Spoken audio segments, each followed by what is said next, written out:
Fagiani, the Associate Pastor here at Raleigh Court Presbyterian Church. Today I'm coming to you sitting next to all of the donations that have come in for the homeless assistance team known as HAT so far. Our mission collection for HAT is one of the largest mission collections that our youth group does each year. We spend 2 weeks on this, usually each November. We head out into the neighborhood and canvass the neighborhood with orange flyers, letting people know that we'll be coming to their home soon and providing a list of donations that would be wonderful if folks could provide. Then the following week, we come back and into the neighborhood and we collect the flyers and gather all of the items and take them downtown to the HAT headquarters. These items that we collect create welcome home baskets.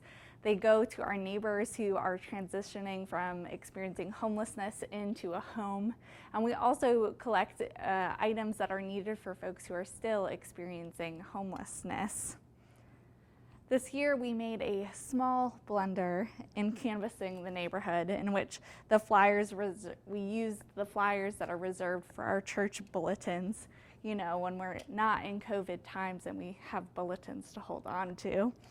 So we left our usual orange flyers all throughout the neighborhood, but we didn't identify our church group, nor did we tell our neighbors that the youth group would be coming back in another week to collect their items. The flyers read in a very generic way, donations can go to the fellowship hall.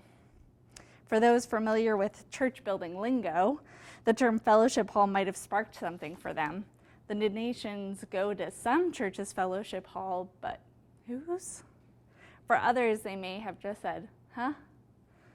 At the end of Monday, which was spent in part working to get the correct information out to the neighborhood, I caught up with a seminary friend who reflected on the error in a beautiful way. She wondered about someone faithfully taking their donation to one of the many neighborhood churches anyways. A neighbor might not have known which church's fellowship hall the item should go to, but maybe, just maybe, they'd pick one of the churches and bring it to their doorsteps anyways. The church who received the surprise donation might be surprised and a little bit confused, but they would undoubtedly take a look at the supplies and find a similar way to use the items in order to support our neighbors in need.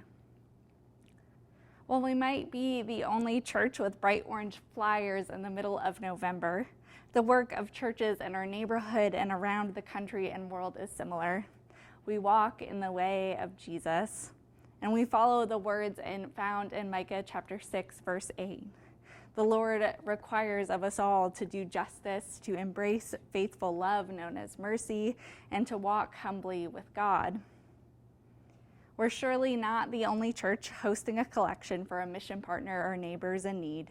Different parts of the body of Christ all over are doing similar things as we live into our calling to love one another. This past week, we began a sermon series on the idea of neighboring. Pastor Andrew preached a sermon on mercy in which we talked about small acts of faithful, committed, loving kindness in which we embody mercy in our relationships with others, which allows us to get to know the mercy of God all the more fully. As folks helped to recanvass the neighborhood, I thought about their act of loving kindness in correcting our error. As I placed flyers on Windsor Avenue this morning, and I met neighbors who have participated in our HAT drive for years, I again thought of the ways in which we can embody mercy in our relationships.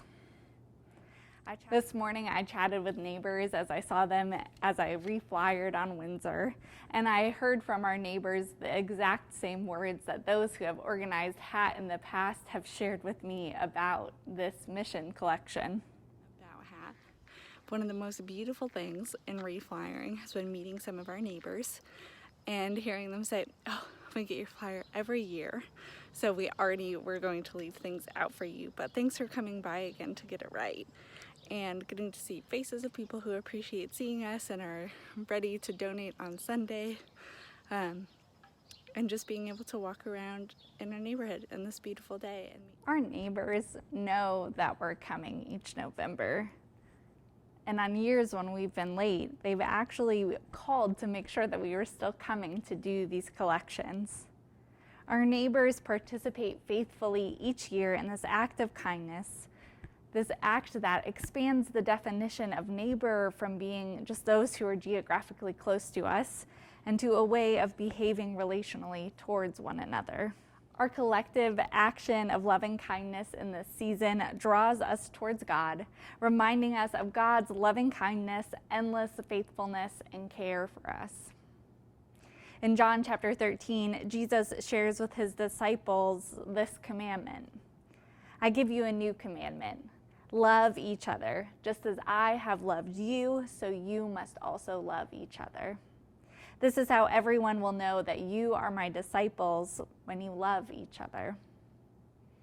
Jesus calls on us loud and clear that our new commandment is to love one another as Jesus has loved us. Through mission efforts such as HAT, our church's continued witness of this gospel of love is known widely. As I sat with our collections and as I walked in the neighborhood this morning, I was reminded of the hymn, "They'll know we are Christians by our love." And in the same way that perhaps people know who Christians are by our love, I think our neighbors here in Raleigh Court know of our witness to this gospel and to God's love through our orange flyers that come out each November and through their action in return of putting out the detergent in the laundry baskets and saying to folks, hey, you're my neighbor too, and I will care for you.